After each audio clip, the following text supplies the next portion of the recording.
this example, we want to find all real and complex solutions to x to the fourth minus 81 equals 0. And I'm going to use the difference of squares formula for this one. A squared minus b squared is a plus b, a minus b. So here, using that formula, we can factor this down to x squared plus 9, x squared minus 9 equals 0.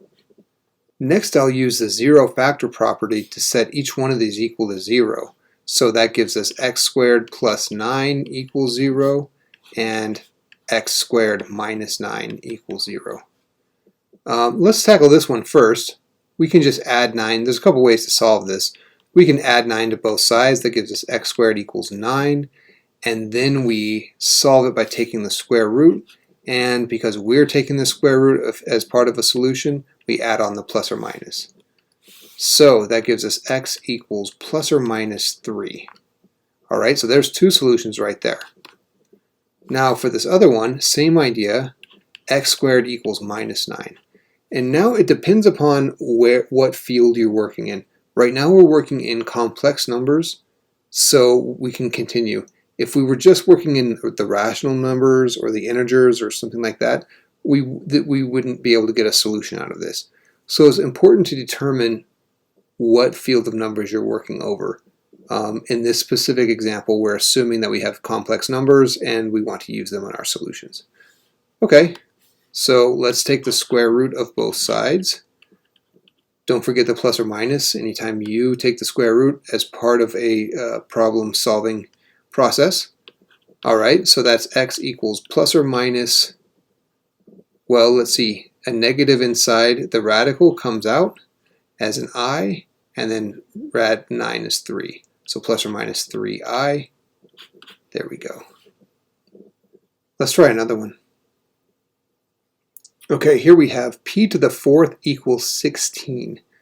And I am going to show you two wrong ways to do this, and then I'll show you the right way. Okay, two wrong ways. P to the fourth, this is in red, so I'm trying to say that this is the wrong way to do it. One thing you could do is just take the fourth root of both of these. Okay, so that gives us p equals 2. Not quite. Well, maybe you're saying, oh, okay, you forgot the plus or minus. So let's put a plus or minus on that, and that gives us p equals plus or minus 2. Still not quite right. Okay, so resist the temptation to just take the radical of both sides, or be it a fourth root, square root, any of that.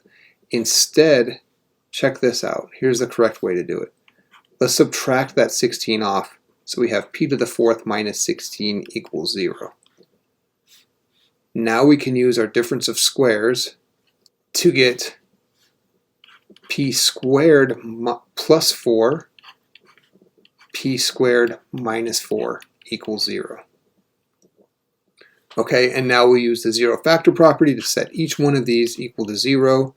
So we get p squared minus 4 equals 0. So p squared must be 4. Now we take the square root of both sides, add on a plus or minus. That gives us p equals plus or minus 2.